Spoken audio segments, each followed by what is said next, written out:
Plan, shop, prep. The secret to success. A quick note. When trying to change habits, one of the most important things that you can do is prepare. It is key to success. In this guide, we're going to start going over why and then work our way into how. All right, let's go ahead and get to it. Let's talk about why to begin. Let's do a little two-person comparison. Person A does not plan, shops a bit, and does not prep. Throughout the week, they have the constant, what's for lunch, dinner, I'm hungry, what should I snack on mantra going. Because nothing is prepared, they grab something easy out of the pantry. They're on their way home after a hard day or maybe kids' sports, and because there's no plan and nothing prepped, the thought of spending time making stuff is just too much, and they revert back to old habits by hitting a drive-thru. They run out of multiple things and have to hit the store a couple of times through the week, but they also overbought a few things and end up throwing spoiled food away at the end of the week. Frustrating. Person B creates a simple plan, writes down the groceries they need for the plan, and creates an online order, which allows them to really pay attention to what they're getting. They bring the food home, they prep some of it up, so they're ready to go. Through the week, there's no guesswork in what's for lunch or snacks because they spent a bit of time planning that out. They have long days here and there, but again, they planned and prepped for them, so they're prepared. Ever notice how the drive-thru typically takes longer than just going home and making your food would have taken? They don't have multiple trips to the grocery store because they planned. Waste from food going bad is minimal. Stress is reduced around mealtime drastically. I've been both people. Being person B feels a lot better. All right, meal planning, let's dig in. As you get started with changing eating habits, it's very important that you consider what is actually doable for you. If you don't like cooking, have minimal kitchen stuff, and don't have 1,000 spices, it might not be a great idea to plan out 6 new recipes to try. That will overwhelm you and your grocery bill and lead to frustration. If your family is always on the go, it might be a solid idea to really lean into your crock pot and prep meats and starches ahead of time so that it's easy to pull meals together quickly. Spend a bit of time thinking through your week. Do you have days that are nonstop action? Do you have days when you have a bit of free time? These are important things to know when creating your meal plan. On those super busy days, you want to have food as prepared and easy to serve as possible. On your slower days, take advantage of the downtime for a little extra prep. Once you've thought through your week, start plugging foods into the sample meal plan I gave you. It's easily adjustable. Don't overcomplicate it. When in doubt, just think veggies and proteins, no processed foods. Look at what you already have in your house and plan around that. An example, we do family style prep and single serve prep for Brian's work and the kids' school. I start by looking at what I have already, and then I choose a few recipes that work around what I have. So currently, as I look in my pantry and refrigerator, I can see that I have curry sauce, I have rice, quinoa, rice vinegar, corn tortillas, a couple of bell peppers, and some oatmeal already. So let's go ahead and get to creating the plan. Okay, so I'm gonna make this week egg cups and oatmeal with cinnamon and blueberries for breakfast, chicken salad with cucumbers and celery for snack. Lunch is going to be a quinoa salad topped with diced chicken breast. Second snack is going to be apple and almonds. Dinner will be curry chicken. Other meals for lunch and dinner throughout the week will include cucumber salad topped with chicken breast or salmon, chicken fajitas, chicken tacos, and burrito bowls. All of these meals use very similar ingredients. We've got chicken, rice, bell peppers and onions, black beans, and a lot of these, but they're different enough to not give me that leftover burnout. All right, so let's go ahead and get the food. So now we know what we're eating. We kept the ingredients similar. We used recipes that included foods that we already have, but we still need to get some stuff, right?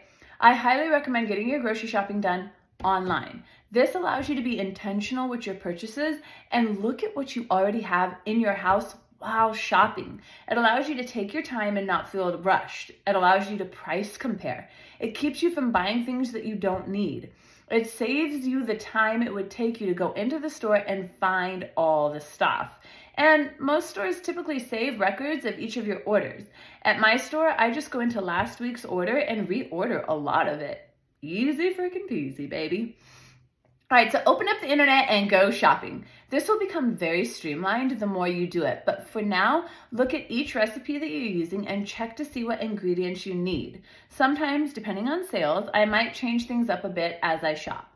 Be sure that you have everything that you need. Check and double check. I recommend having extra bags on hand of frozen vegetables and frozen fruits in the freezer, either to use regularly or for an in case of emergency, oops, ran out of veggies type situation, so you don't have to hit the grocery store. You can just use those frozen veggies. I also recommend having an extra stash of rice, quinoa, beans, canned tomatoes, and some frozen meats. Again, just in case. And you don't have to get all of these on your first grocery trip. Just add 1 or 2 of these things to each grocery trip that you take, and soon you'll have a nice little backup stash built up that you can rely on just in case you run out or you have guests over or, something unexpected happens. Okay, if you go to the store like a crazy person, be sure you stick to your list. Look for sales, but remember, just because you can get a pound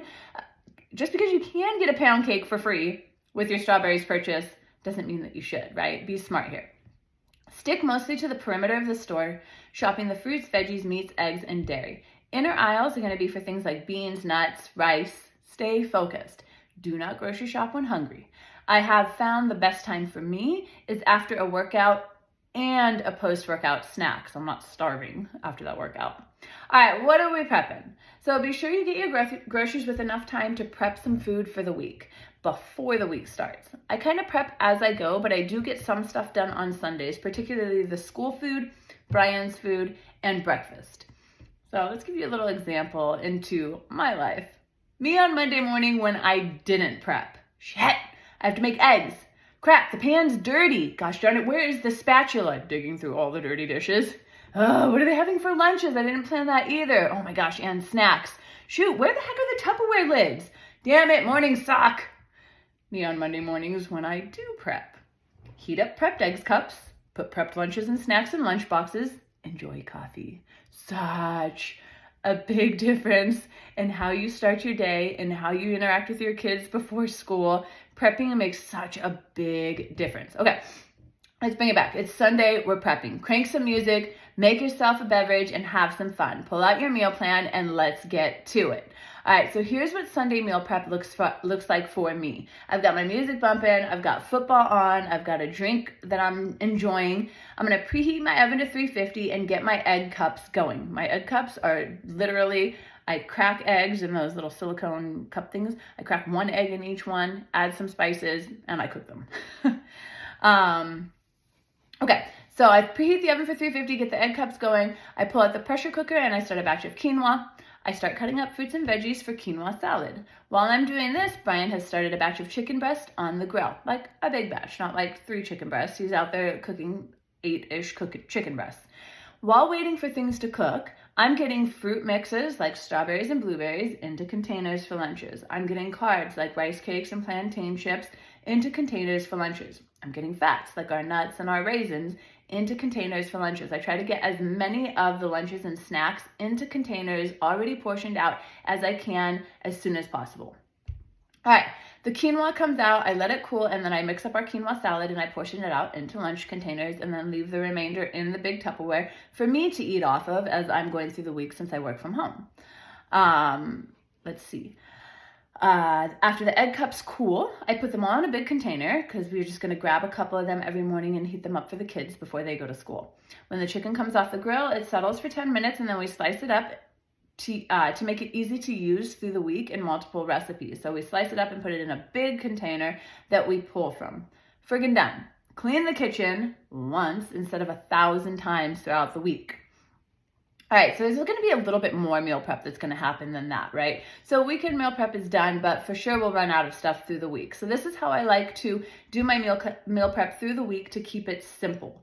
Instead of making dinner for 4 people, my family, I make enough to allow for a couple of lunch additions. So if we were doing something like fajitas, I make sure that I make enough meat and veggies for a couple of extra meals.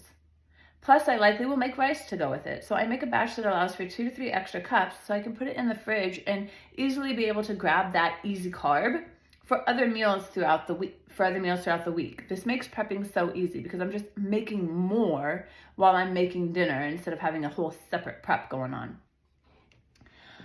Okay, so another thing that I do in my fridge, almost always I have a prepped salad. I love my cucumber salad. It's super duper simple to make. It takes maybe 5 minutes to make it. I always make a batch that allows for the kids' lunches and also 1 or 2 days in addition to that. I love this salad because it's a really great snack, but then also it makes for a really great meal when you top it with chicken breast and almonds. Super yummy, easy peasy, always in the fridge so that I have those veggies that are super easy to grab and eat. All right, a couple of finishing notes here. Check your recipes before you use them. Most healthy recipes you find online are too high in fat and or carbs and too low in protein, but they can be easily tweaked to make them a healthy choice. If you need help with that, please reach out to me. I'm here to help you tweak those recipes that you want to make and make them healthier so that they're serving your goals.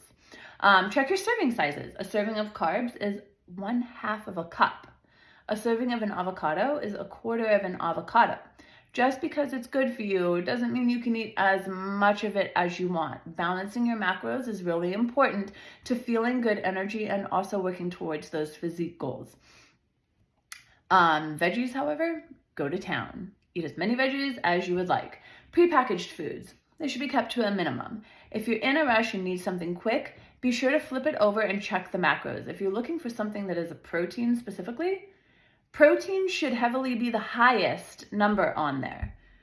If you're looking for a fat should be the highest number on there. Compare your fats, your proteins, and your carbs on the back of the nutrition label and make sure that whatever you're aiming to get is what it actually contains the most of. There are a lot of fats and carbs that are confused to be proteins, but they aren't actually giving you a big bang for your protein. They're giving you more fat than protein, right? So you want to be careful with that. Also, double check sodium content. Sodium content is typically really high in packaged foods, so you want to make sure that sodium content isn't too high.